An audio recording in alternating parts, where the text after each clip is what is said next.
Tariq Khan Jesus Ministries। Hallelujah, सबको जय मसीह की। Praise the Lord. मेरा नाम पॉल तारिक खान है। फिर एक नई वीडियो में मैं आपके सामने आया हूं और हमेशा की तरह वीडियो में वचन में जाने से पहले कुछ बातों को शेयर करना चाहूंगा। बुरे लोग कहते हैं पता नहीं क्यों रात को 3 बजे आंख खुल जाती है, पर बाइबल हमें क्या बताती है? बहुत लोग कहते हैं कि पता नहीं 3 बजे आंख क्यों खुल जाती है, पर बाइबल हमें दिखाती है कि रात का समय अक्सर परमेश्वर और मनुष्य की मुलाकात का समय रहा है। इस बात को ध्यान रखें।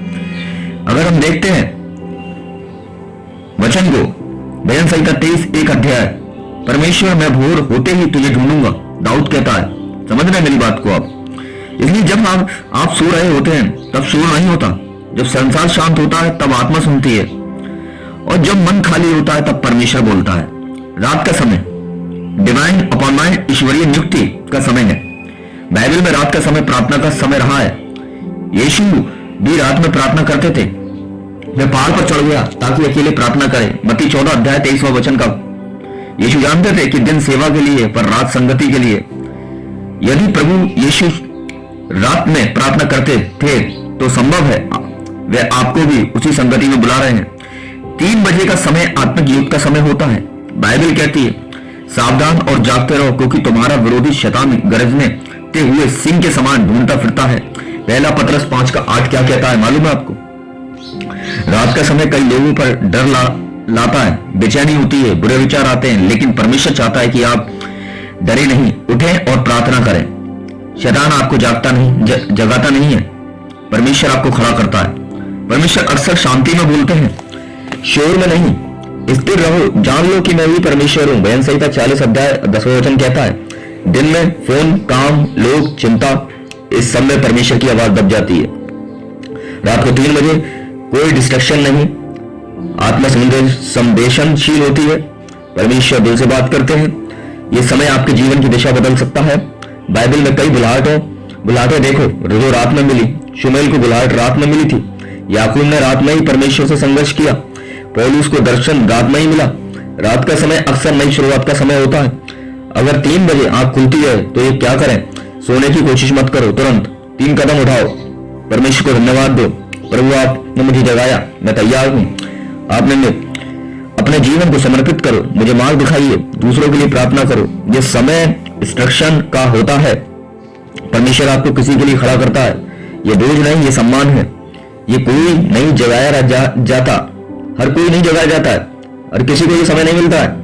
ये संकेत हो सकता है कि परमेश्वर आपको उपयोग करना चाहता है, आपको आत्मिक रूप से बढ़ना चाहते हैं, आपको प्रार्थना का योद्धा परमेश्वर बनाना चाहता है।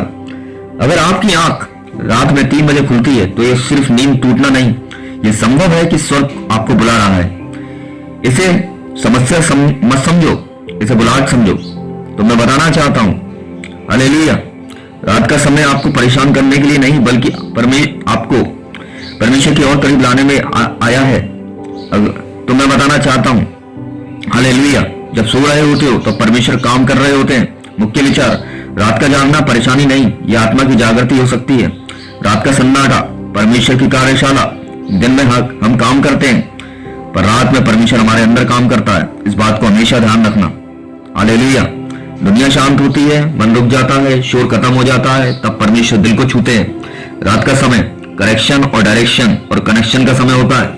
परमेश्वर पहले जागते हैं फिर बदलते हैं। समझ रहे हैं? परमेश्वर पहले जगाता है फिर बदलता है। परमेश्वर बिना कारण किसी को नहीं जगाते। हो सकता है वे आपको किसी गलती से निकालना चाहते हो, आपको नई दिशा देना चाहते हो, आपको अपने पास बुलाना चाहते हो। कई बार हम दिन में नहीं सुनते, इसलिए परमेश्वर रात में जागते हैं। ये बुलाहट है, चिंता नहीं। जब आंख अचानक खुलती है तो अक्सर लोग घबरा जाते हैं, पर यह डर का समय नहीं, यह संगति का समय है। पूछो, प्रभु आप मुझसे क्या कहना चाहते हैं? परमेश्वर हमेशा बोलते हैं, हम यही सुनने में देर कर देते हैं। रात की प्रार्थना जीवन बदल देती है। रात की प्रार्थनाओं से क्या क्या काम हुए सुनना चाहोगे आप? गहरी होती है, सच्ची होती है, बिना दिखावे की होती है। दिन की प्रार्थना शब्दों से होती है, रात की प्रार्थना दिल से होती है। आप परमेश्वर दिल की भाषा को समझता है, मुंह की भाषा से ज्यादा। यह समय आत्मिक शक्ति पाने का समय है। जो लोग रात में प्रार्थना करना सीख जाते हैं उनका जीवन बदल जाता है, क्योंकि वे अंदर से मजबूत हो जाते हैं, निर्णय साफ होने लगते हैं, डर खत्म होने लगता है, विश्वास गहरा हो जाता है। रात आपको थकान नहीं मजबूत बनाने आई है। अगर फिर से 3 बजे आंख खुलती है तो क्या करें? सोचिए मत, प्रक्रिया होने दो। बिस्तर पर बैठ जाओ, 5 मिनट धन्यवाद दो, अपना जीवन परमेश्वर को सौंपो, किसी के लिए प्रार्थना करो। आप देखेंगे शांति बढ़ जाएगी और निष्कर्ष निकल के आएगा। रात की ये जागृति सजा नहीं, ये निमंत्रण बन जाएगा। परमेश्वर कह रहे हैं तू मेरे पास आ, मैं तुझे बदल दूंगा। जो लोग इस बुलाहट को समझ लेते हैं उनका जीवन साधारण नहीं रहता। इसलिए ये नींद टूटना नहीं है, ये आत्मा का जागना है। तो मैं बताना चाहता हूं आपको, हालेलुया, अपनी प्रार्थनाओं में ये छोटी सी प्रार्थना ऐड करें। और आज के आपने संदेश से क्या समझा वो भी हमें कमेंट बॉक्स में टाइप करके बताएं। हे प्रभु, जब आप मुझे जगाएं, मैं अनदेखा ना करूं, मुझे आपकी आवाज पहचानना सिखाएं, मेरे जीवन को अपने उद्देश्य के अनुसार ढालना सिखाएं, यीशु के नाम में, आमीन। ये छोटी सी प्रार्थना अपनी प्रार्थना में ऐड करें और आज के संदेश से आपने क्या सीखा वो भी हमें बताएं। सबको जय मसीह की, प्रेज द लॉर्ड। प्रभु आपको आशीष दे। फिर अगली वीडियो में बहुत जल्दी मुलाकात होगी एक नए टॉपिक, नए विषय के साथ। तब तक के लिए मेरे प्रिय भाई बहनों, जय मसीह की।